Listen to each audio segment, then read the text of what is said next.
Hello everybody. ठीक है आप लोग।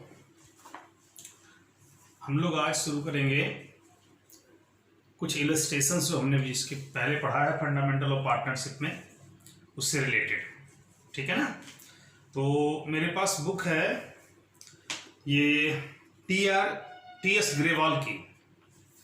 मेरे पास ये बुक है टी.एस. ग्रेवाल की। कुछ एडिशन ये थोड़ा पुराना है, आपके पास लेटेस्ट एडिशन होगा। हो सकता है जब मैं सवाल पढ़ूं तो उसमें ईयर में अलग बोलूं, आपके बुक में कुछ अलग हो, लेकिन कंसेप्ट एक ही है, इसलिए क्वेश्चन पे ध्यान दीजिएगा। ठीक है ना।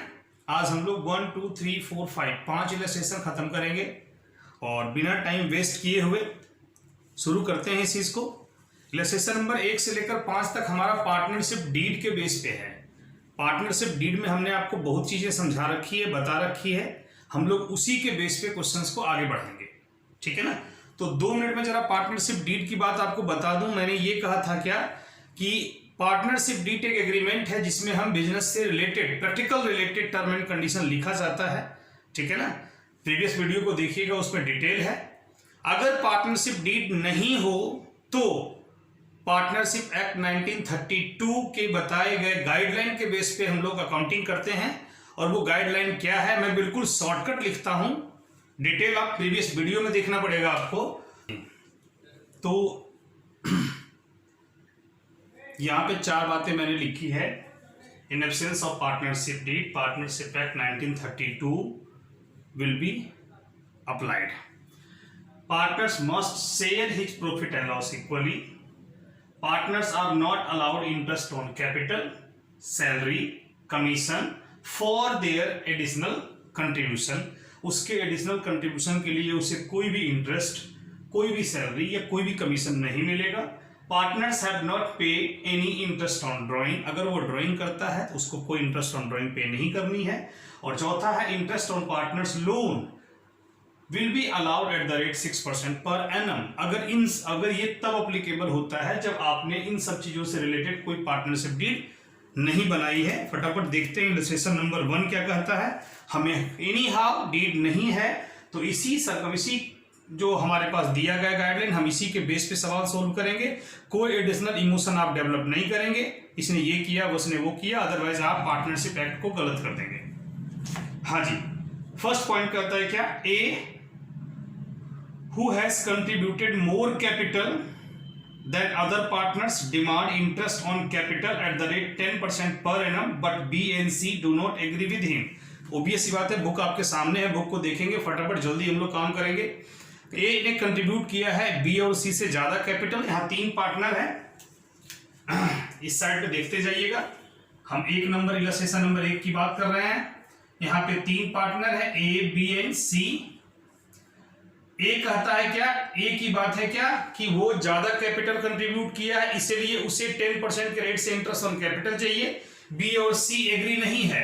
ओबियस सी बात है, बी एंड सी है वो करेक्ट है, जबकि ए क्या है, गलत है, क्योंकि without partnership deed interest on capital are not allowed. Second point कहता है B has devoted full time to run the business and demand a salary of rupees 5,000 per month but A and C do not agree with him। यहां problem दूसरी आ गई।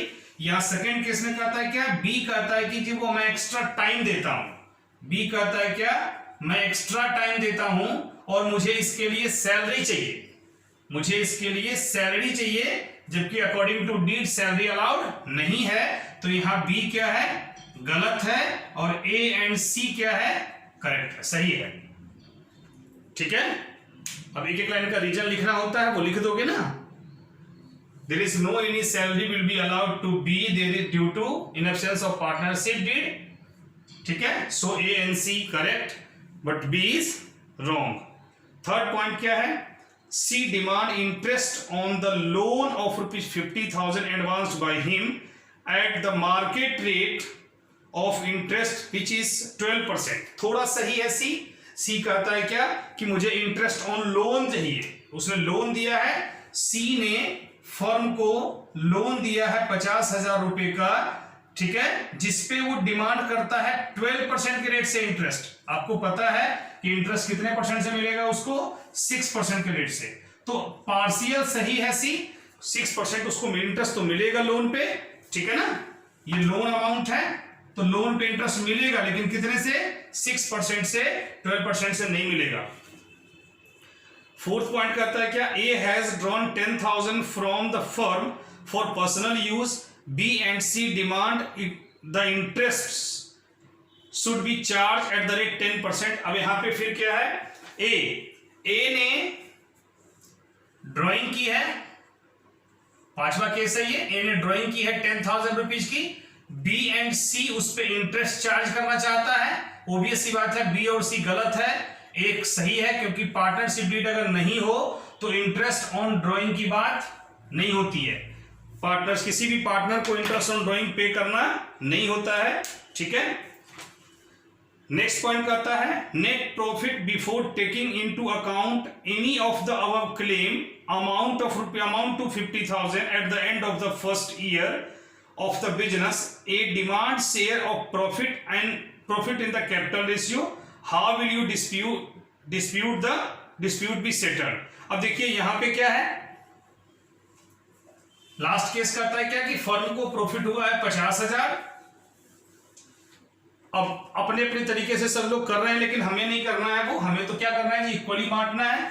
तो profit हमारा firm के पास firm का कितना है, 50,000। आपको ध्यान में है, सी ने लोन दिया था फर्म को, उसका इंटरेस्ट माइनस करेंगे हम, इंटरेस्ट ऑन सीज लोन कितना, तो 50,000 का 6%, तो 3,000 माइनस कर लेंगे, हमारे पास जो रिमेनिंग प्रॉफिट बचा वो बचा 47,000। ये ए बी और सी में इक्वली बटेगा, ठीक है ना, कितना बट जाएगा जी, 15 ये 45, 15,667, 15,667, 15,666। अभी कंफ्यूज तो मत होना कि सर आपने 2 को 67 और 67 एक को 66 क्यों दिया, वो प्रॉब्लम 1 रुपए की है, ये हम एडजस्टमेंट कर रहे हैं, ठीक है ना।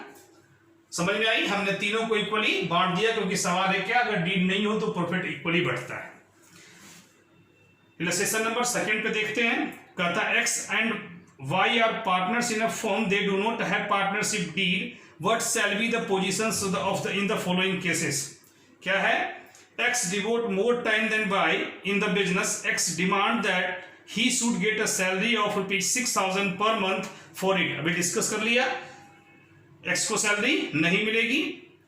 Y has provided a capital of ₹50,000 whereas X has provided 5,000। यहां कहता है क्या कि Y ने कैपिटल दिया है 50,000 और X ने कैपिटल दिया है 5,000। तो Y ने कैपिटल दिया है 50,000 जबकि X ने कैपिटल दिया है 5,000, कैपिटल दोनों का अंतर है। अब कहता क्या है, X however has advanced 10,000 as loan to the firm। X ने इसके साथ फर्म को 10,000 का लोन भी दिया है, ठीक है जी, ध्यान रखना। कहता है क्या, what interest if any will be given to X and Y। तो X को तो कोई इंटरेस्ट नहीं मिलेगा, Y के कैपिटल पे इसको कोई इंटरेस्ट नहीं मिलेगा, लेकिन Y को कोई इंटरेस्ट नहीं मिलेगा, X को उसके कैपिटल पे कोई इंटरेस्ट नहीं मिलेगा, लेकिन उसको जो लोन दिया है उसने लोन पे इंटरेस्ट मिलेगा, इंटरेस्ट ऑन X लोन। वो 10,000 है, आप लोग को पता है 10,000 का 6%, 600 रुपए का इंटरेस्ट उसे मिलेगा। अगला कहता है, X want to introduce his son Z into their business, Y object to his proposal। अब यहां पे ये बातें लिखी नहीं है, ये एडमिशन का केस है, लेकिन ये ध्यान रखना, अगर कोई पार्टनर एडमिट होता है फॉर्म में तो उस पे सभी पार्टनर्स का एग्रीड होना जरूरी है, सभी पार्टनर का एक मत होना जरूरी है। अगर कोई अपोज करता है, कोई ऑब्जेक्ट करता है तो वो पार्टनर नहीं बन सकता। तो यहां X जो अपने बेटे को पार्टनर बनाना चाहता है उसका बेटा पार्टनर नहीं बन सकता, क्योंकि B को इससे ऑब्जेक्शन है। नेक्स्ट पॉइंट है क्या, Y want to profit should be distributed in the ratio of the capital but X want that it should be distributed equally। यहां X सही है, Y चाहता है कि कैपिटल रेशियो में प्रॉफिट को बांटे। कैपिटल रेशियो का मतलब हो गया 10 और 5, तो कैपिटल रेशियो में प्रॉफिट नहीं बटेगा। प्रॉफिट कैसे बटेगा, इक्वली, क्योंकि पार्टनरशिप डीड नहीं है, ठीक है जी। थर्ड क्वेश्चन देखिए जरा, थर्ड इलस्ट्रेशन कहता Harry and Gary are partners in a form they do not have entered into partnership deed but had agreed on following। Deed किसको बोलते हैं? डीड का मतलब होता है जिसपे सारे पार्टनर एग्री हो। तो उन्होंने इतने कंडीशन पे, क्वेश्चन में दे रखा है कुछ कंडीशन, उस पे वो एग्री हैं। क्या क्या के एग्री हैं? Salary will be paid to Harry ₹10,000 per month, मिलेगा क्योंकि सब लोग एग्री है। Gary will get commission at the rate 10% of net profit, Gary को भी कमीशन मिलेगा क्योंकि वो एग्री है। तुम सोचोगे सर पार्टनरशिप डीड तो क्वेश्चन में बोला नहीं है। पार्टनरशिप डीड का मतलब है कि उन्होंने रिटर्न कोई डीड नहीं बनाई है, लेकिन वो दोनों पार्टनर्स कुछ कंडीशंस ऐसे हैं जिसपे दोनों एग्री हैं। डीड अप्लीकेबल, ये एक्ट अप्लीकेबल तब होता है जब आपके बीच डिस्प्यूट होता है। जब डिस्प्यूट ही नहीं है तो एक्ट की हमें जरूरत क्या है? और डिस्प्यूट नहीं है तो इसकी कोई जरूरत नहीं है, कोई वैल्यू नहीं है। जब तक आप में झगड़ा नहीं हो, पुलिस वाले क्या करेंगे बीच में? कानून क्यों आएगा बीच में? कानून बीच में तब आता है जब उसके बीच में कुछ ना कुछ डिस्प्यूट होता है। हाँ जी। अब कहता है interest will be allowed on capital at the rate 10%, okay मिलेगा। Interest will be charge on drawing at the rate 10%, ये भी एप्लीकेबल होगा। Partners can not be admit without any consent of both of them. कहता क्या? जब तक किसी को भी एडमिट नहीं कर सकता जब तक दोनों को इस बात के लिए दोनों तैयार नहीं हो, दोनों को मालूम नहीं हो। अब दो प्रॉब्लम है नीचे, दो प्रॉब्लम पे दोनों के बीच में डिस्प्यूट है। हम दोनों डिस्प्यूट को इसके बेस पे सोल्व करेंगे। How will be the following disputes resolved? Gary demands to paid salary and Harry is being paid because his commissions is lower। कहता क्या है? गैरी सैलरी डिमांड कर रहा है क्योंकि उसका ये इसके क्या है, हैरी के कमीशन से उसका कम है। वो कहता है इसलिए जी मुझे और चाहिए। ऑब्वियस सी बात है, कोई लॉजिकल नहीं है, ये एप्लीकेबल नहीं होगा। कहता Harry demand that his son Sally be admit as partner for 25% to be given out of the shares of profit to which Gary disagree. Gary disagree है तो ऊपर तो बोला है कि जब तक दोनों तैयार नहीं होंगे तब तक कोई पार्टनर एडमिट नहीं होगा। ठीक है, तो थर्ड इलस्ट्रेशन कंप्लीट है। 4 और 5 दो है, देखते हैं जरा। फोर्थ क्या कहता है? फोर्थ कहता है A B and C are partner sharing profit and loss equally. A and C have granted loan to the firm on 1st October 2016 of rupees 1 lakh and 1,50,000। यहां सवाल है दोनों ने लोन दिया है।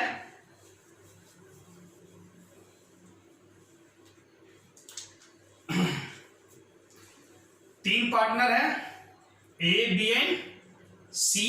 लोन देने वाला कौन कौन है? A 1 लाख रुपीस का लोन दिया है एंड सी 1,50,000 का लोन दिया है। ठीक है जी।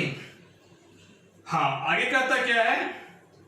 It is agreed that interest eight the rate 9% per annum will be paid on loan. ये लोग ने एग्रीमेंट कर रखा है कि हम लोग को इंटरेस्ट कितना मिलेगा? At the 9% per annum. अब ये 6% एप्लीकेबल नहीं होगा जी, क्योंकि वो दोनों डिसाइड कर रखे थे कि हाँ 9% पर एनम मिलेगा। मतलब ये तीनों डिसाइड कर रखे थे कि 9% लोन पे इंटरेस्ट मिलेगा। कहता है क्या? Books of accounts of the firm are close on 31st March every year. Interest on loan is at to be paid on 31st March 17। You are required to pass journal entries in the book of account of the firm and prepare ledger account of two partners. दो partners का हमें ledger account बनाना है। चलो खैर कोई बात नहीं है, तो पहले तो हम बना लें। एंट्रीज बोला बनाने के लिए। अब मैं जो आपका डीड का सवाल लिखा पड़ा है वो मुझे मिटाना पड़ेगा, और नहीं तो फिर एक एक एंट्री बनानी पड़ेगी। चलो हम एक एक एंट्री बता देते हैं आपको। तो फर्स्ट एंट्री कब होगी? जब हमारे पास लोन आया था 1 अक्टूबर को। 1 अक्टूबर 2016 को जब मेरे पास लोन आया, फर्म ने लोन लिया था या ए और सी ने लोन दिया था, तो फर्म के पास पैसे आए तो bank account debit to A's loan and to C's loan. क्या हो जाएगा जी? 1 लाख और 1,50,000, तो टोटल हो जाएगा 2,50,000। ठीक है, नरेशन वगैरह लिख लेते हो?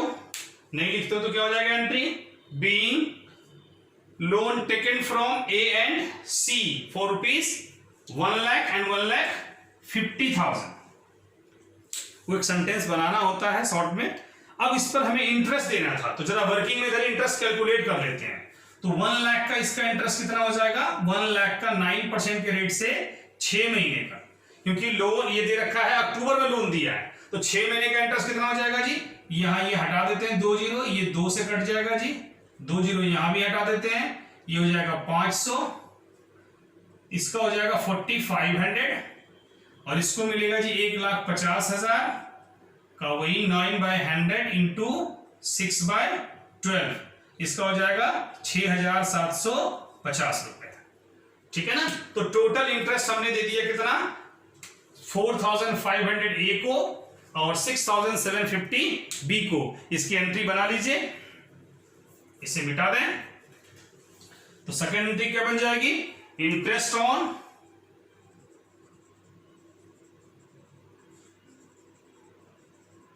Partners loan account debit to A's loan and to C's loan. ये एंट्री हो जाएगी 4,500, 6,750, 6 4 10, 11,250 being interest due on A's and C's loan.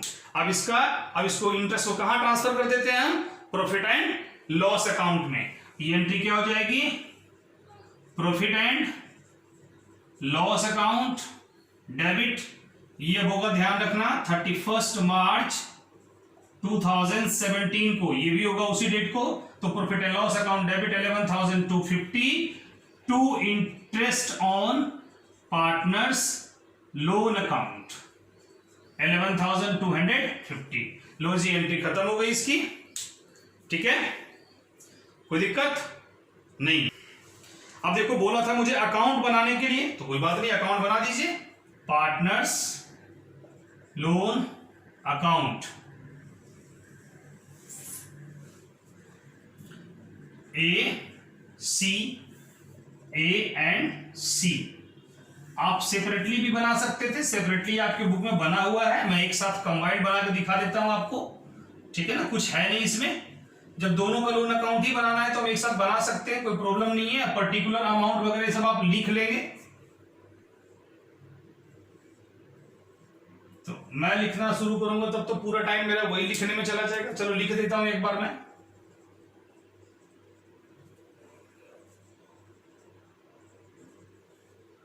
एक डेट कॉलम भी आ जाएगा। हाँ जी, हमें तो कब लोन लिया था मैंने, ये कर दीजिए यहां पे डेट, और ये है पर्टिकुलर। तो हमने 1 अक्टूबर 2016 को लोन लिया था। एंट्री क्या हो जाएगी, बाय बैंक अकाउंट। हमने इनसे 1 लाख रुपया लिया था और इनसे 1,50,000 रुपया लिया था। ठीक है ना। और 31 मार्च 2017 को हमारा इंटरेस्ट ड्यू हुआ बाय इंटरेस्ट ऑन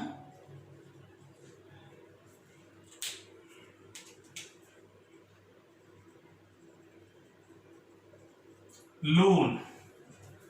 इसे मैंने 4,500 का लोन इंटरेस्ट था इसका 6,750 का था, और तो कुछ है नहीं जी। नहीं है तो इधर आ जाएगा 31 मार्च 2017 को टू बैलेंस CD 1,04,500 और इसका आ जाएगा 1,56,750। टोटल कर दीजिए जी, 1,56,750, 1,04,500। इधर भी टोटल कर दीजिए, 1,04,500, 1,56,750। ठीक है ना, कोई डाउट, क्लियर है बिल्कुल। हाँ जी, एक इलस्ट्रेशन हमारा और बचा है 5, जरा देखते हैं। कहता A and B are partner sharing profit and loss in the ratio of 2:3 with capital of ₹2 lakh and 1 lakh respectively. दोनों कैपिटल, एक का 2 लाख है, एक का 1 लाख है। On 1 October 2017 A and B granted loan of ₹4 lakh and 2 lakh respectively to the firm. इन्होंने capital भी है और दोनों ने लोन भी प्रोवाइड करा है फर्म को। ए ने लोन दिया है 4 लाख रुपीस का और बी ने लोन दिया है 2 लाख रुपीस का, जिसके बारे में उन्होंने डीड नहीं बना रखा है। तो ऑब्वियस सी बात है interest eight the rate 6% per annum हम उसे अलाउड करेंगे। ठीक है, क्वेश्चन आगे कहता है हमें, क्वेश्चन कहता है क्या, determine the amount of profit और loss for the year ended 31 March. हमें नीचे 3 केसेस दे रखा है और तीनों ही केसेस में क्या प्रॉफिट बचेगा उसको डिटरमाइन करना है। तो पहले इसका इंटरेस्ट कैलकुलेट कर लें। इंटरेस्ट ऑन एज लोन, तो 4 लाख इंटू 6/100 अपॉन 6/12, 6 महीने का। ठीक है जी, 6 मंथ का लोन हम उसे देंगे क्योंकि उसने कब लोन दिया है, लोन दिया है उन लोगों ने 1 अक्टूबर को। तो इसे सोल्व कीजिए जरा, क्या बच जाएगा, ये बच जाएगा आपका 20 गया, ये हो जाएगा 2 और 3, ये हो जाएगा 12,000। ए का इंटरेस्ट का लोन हो जाएगा 12,000, उसी तरह से हो जाएगा बी के इंटरेस्ट का लोन हो जाएगा, इसका तो 2 लाख रुपीस था, तो 2 लाख का 6% इंटू 6/12, इनका हो जाएगा जी 6,000। यानी टोटल इंटरेस्ट और लोन कितना होगा, 18,000 रुपए। इंटरेस्ट और लोन टोटल मुझे देना है कितना, 18,000। अब देखते हैं जरा केस 1 क्या कहता है। केस 1 कहता है क्या, if the profit before interest for the year amounted to ₹25,000। Case 1 के अकॉर्डिंग फर्म को प्रॉफिट कितना है, 25,000। ठीक है जी, और मुझे इंटरेस्ट, उसमें से इंटरेस्ट ऑन लोन कितना देना है, तो इंटरेस्ट ऑन लोन देना है 18,000। जो रिमेनिंग बच गया 7,000, इसे हम बोलते हैं क्या, डिस्ट्रीब्यूटेबल प्रॉफिट। यही जानना था मुझे, तो ये हमारा बचेगा डिस्ट्रीब्यूटेबल प्रॉफिट। केस सेकंड क्या कहता है, केस सेकंड कहता है क्या, if the profit before interest for the year amounted ₹15,000। Firm को प्रॉफिट कितना है, प्रॉफिट 15,000 है, अरे ये तो लॉस हो जाएगा। फर्म को प्रॉफिट सिर्फ 15,000 है और मुझे इंटरेस्ट ऑन लोन देना बचा है, 18,000 में लोन दूंगा, तो ये तो 3,000 नेगेटिव में आ गया। इसे नेगेटिव प्रॉफिट बोले या फिर बोले क्या कि फर्म को लॉस हो गया कितने का, 3,000 का। ये डिस्ट्रीब्यूटेबल लॉस है। ठीक है ना। केस 3 क्या कहता है, केस 3 कहता है क्या कि हमारे पास प्रॉफिट है इफ द लॉस, यहां लॉस है 25,000 का, तो फर्म को ऑलरेडी फर्म लॉस में है 25,000 और अभी आपको क्या देना है, अभी आपको इंटरेस्ट ऑन लोन देना है, इंटरेस्ट ऑन लोन देना है 18,000 का। तो और पहले से ही लॉस था, माइनस था प्रॉफिट में और माइनस में आ गया, तो ये हो जाए कितना, ये 43,000, यानी प्रॉफिट हमारा फिर नेगेटिव में आ गया कितना, 40, या फिर इससे बोलो क्या, लॉस हो गया फर्म को 43,000। यहां भी डिस्ट्रीब्यूटर लॉस हमारा कितना है, 43,000। तो इलस्ट्रेशन नंबर 1 to 5 हम लोगों ने अच्छे से देख लिया। आई होप आपको समझ में भी आ गया होगा। अब आप प्रैक्टिकल निकालिए, इसके बेस पे जो प्रैक्टिकल है, आप प्रैक्टिकल नंबर कहां तक सोल्व कर सकते हैं मैं आपको हिंट कर देता हूं। आप इलस्ट्रेशन नंबर 10, प्रैक्टिकल नंबर 10 तक बना सकते हैं। अगर कोई दिक्कत आ जाए, कोई डाउट आ जाए तो आप जरूर मुझे पूछिए, हम आपकी प्रॉब्लम को सोल्व करेंगे। ठीक है, हाँ जी, धन्यवाद। अगली क्लास में देखते हैं questions, illustrations related to profit and loss appropriation account.